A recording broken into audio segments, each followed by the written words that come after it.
প্রিয় ভাই ও বোনেরা, আপনাদের সবাইকে জানাচ্ছি সুস্বাগতম। ভবানীপুরের গ্রামীণ জীবনের চিত্রে নানা রকম ঘটনাগুলো আমরা তুলে ধরে থাকি। আজকে আমরা বোরাকাটার মাঠের ঠিক পাশে আমরা এখানে দেখতে পাচ্ছি যে এই যে আপনারা দেখতে পাচ্ছেন বাংলাদেশের অন্যতম একটা অর্থকরী ফসল যেটা হচ্ছে আখ চাষ।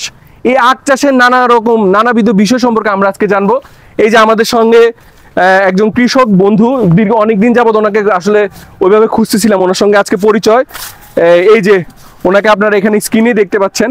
আর আমরা কিন্তু কি বলা যায়, একটা ছোট্ট খাট্ট আখ ফসল, চারপাশে আমার আখ এবং আখের জমির ভিতরেই আমরা এই মুহূর্তে অবস্থান করছি।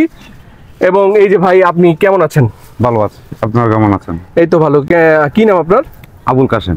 আবুল কাশেম ভাই, আমরা তো আসলে আখ চাষ সম্পর্কে আপনার কাছ থেকে অনেক কিছু শুনতেছিলাম এর আগেই। এটা হচ্ছে আপনি যেটা বললেন, আখ হচ্ছে পুরো বছরে একটা ফসলই হয়, বছরে কিন্তু সাধারণত জ্যৈষ্ঠ মাসে মানে দর্শক বন্ধু, জ্যৈষ্ঠ মাসে যে মাসে প্রচুর পরিমাণে গরম পড়ে, সাধারণত চাষিরা কিন্তু চায় সেই মাসে আখ ফসলটা একটু বেশি পরিমাণে উঠাতে, এই তো।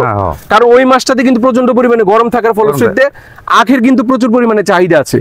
কিন্তু ভাই যেটা বললেন, সারা বছরই কিন্তু আখের একটা চাহিদা থাকে, চাহিদা থাকে। জি জি, এটা সবসময় খায়, এটা সবসময় মারা নিয়ে যায়। আল্লাহ দিলে ফসল সবসময় হয়, কম বেশি হয়। কেমন এটা খরচটা কেমন লাগে?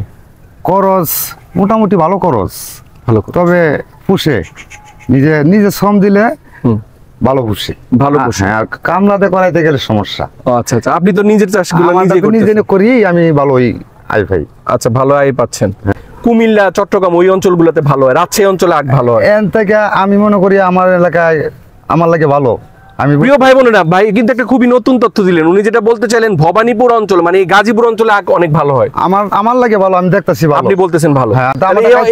এই অঞ্চলে অন্যান্য চাষি যারা আছে তারা কি আখ চাষের প্রতি কি ওরা কি আগ্রহ আগে করে নাই, বুঝে নাই তো মানুষ আগ্রহ। আখ চাষটা কি এলাকা খুবই নতুন? আগে করছে অনেক দিন আগে, তবে তো নতুন করে যখন আমার কাছে আবার। আচ্ছা আচ্ছা, আপনি দেখেন এই গাজীপুর কৃষি সম্প্রসারণ অধিদপ্তরকে আমরা বিনীত অনুরোধ করব, যেহেতু ভবানীপুর মাটি মানে এই গাজীপুর মাটি কিন্তু এই যে ভাওয়ালগড় ইউনিয়নে আমরা অবস্থান করছি, ভাওয়াল ও মধুপুরগড় এই অঞ্চলের এই যে ভূমিটা, সেখানে কিন্তু আখ চাষ কিন্তু খুবই ভালো হচ্ছে।